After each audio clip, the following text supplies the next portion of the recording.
Yo, what's going on everybody, and welcome back to the channel. So today we're going to be taking a look at mixing melodies and getting them to sit in the mix perfectly. So if you're ready for this one, let's jump right into it.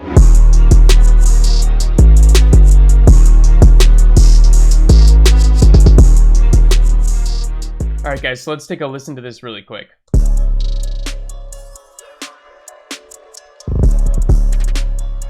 Okay, so for the melody, you can tell it's just really wet. There's lots of effects on it, and it's just sitting in the mix really good.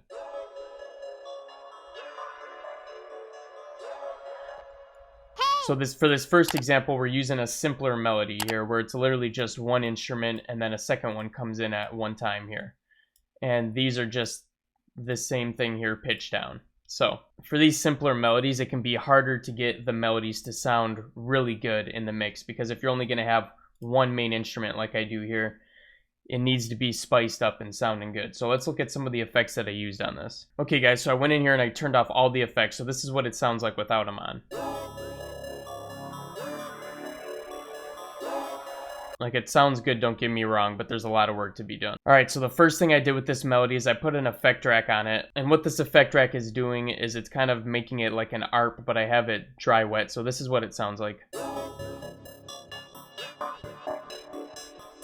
So it adds a little filter delay to it. So what I did is I just set it down to like halfway dry and wet so that it's coming through, but it's not dominating the sound completely.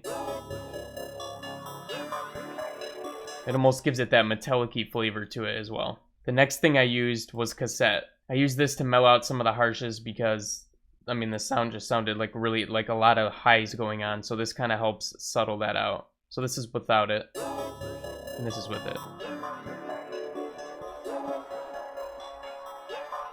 The next thing I did is it needed a little bit of reverb, so I turned on this reverb here. I used a Valhalla Vintage reverb.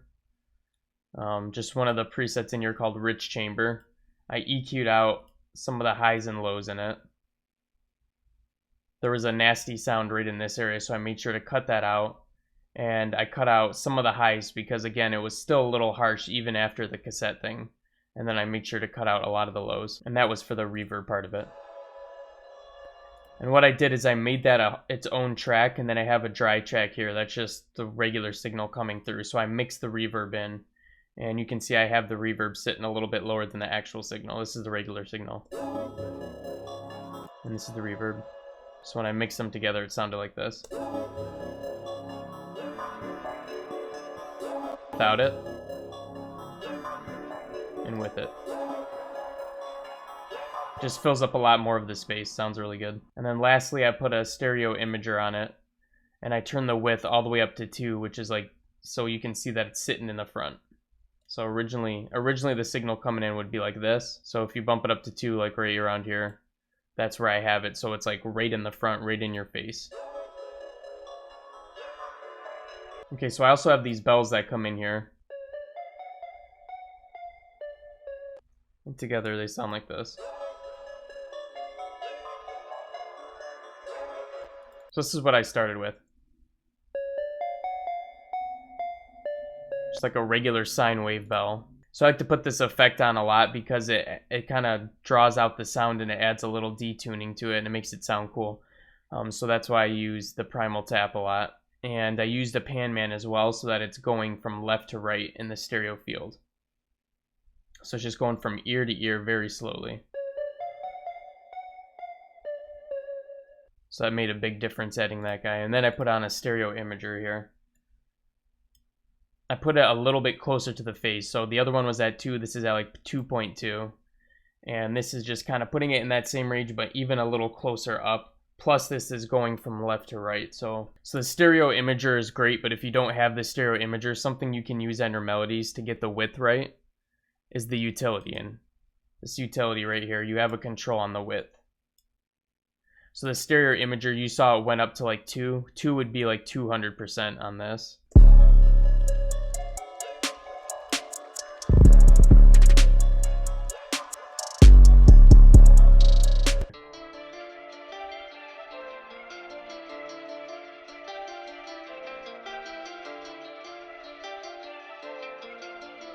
So you can see we have that guitar in here sitting nice. Let's solo that out for a second. I'll show you exactly what I did to it. So I put a little velocity thing on here so it's playing the velocities automatically. It makes it sound more humanistic. Cut out a bunch of the lows. Didn't really do anything special on the filter there. I put a guitar rig on here just to give it some spacey effect. A little psych delay and citrus. And then with the stereo imaging, what I did with this one is I set this at 1.39. So since this is the guitar, it's not sitting super far in front. It's sitting farther back, but a little bit above normal.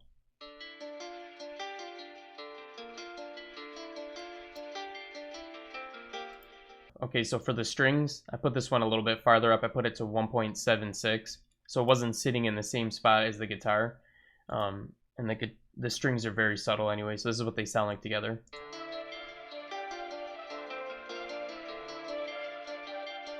So they're already sitting really nice together. They're occupying their own little space there. I did some bass EQing for this as well. Chopped out a lot of lows in the strings.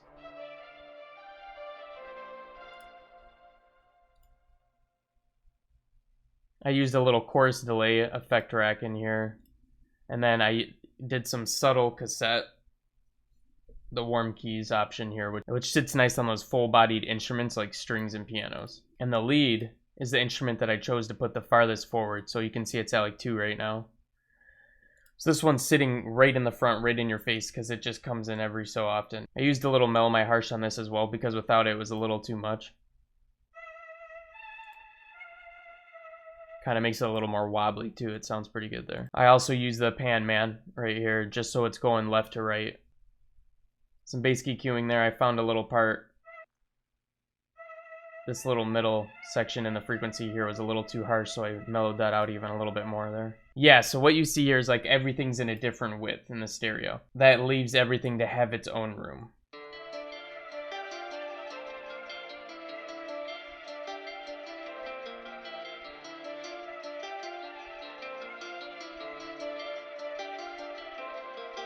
So another thing you're going to want to spend a lot of time on is getting the levels right. So you can see I have these all super like nitty gritty. They're not even just on the lines, they're all over the place. So spend a lot of time balancing out the sounds.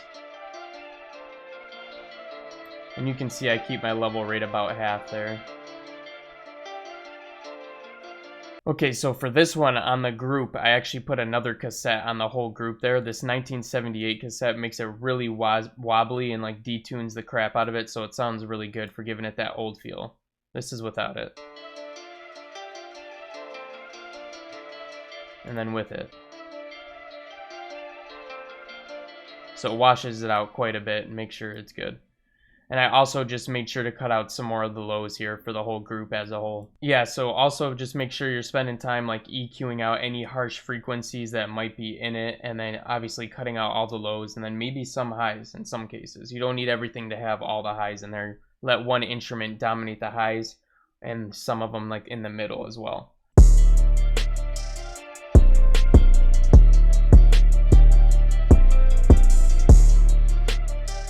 Alright guys, this concludes the tutorial on how to mix your melodies perfectly. So again, it's just about getting them in the right stereo field, adding some width to different instruments, mixing them down, EQing each thing appropriately, taking out any bad frequencies, and you can bump up any frequencies that you like and you want to hear more of. Adding some different effects to them, and making sure the levels are proper. Once you have all those things combined, you're going to have some really good melodies that fit in the mix really well. So anyways guys, I hope you liked that one. Smash the like button if you did. Subscribe to the channel if you're new here, because we're uploading daily tutorials and you're not going to want to miss out on them. But besides that, I'll be catching you guys again in the next one. Peace out.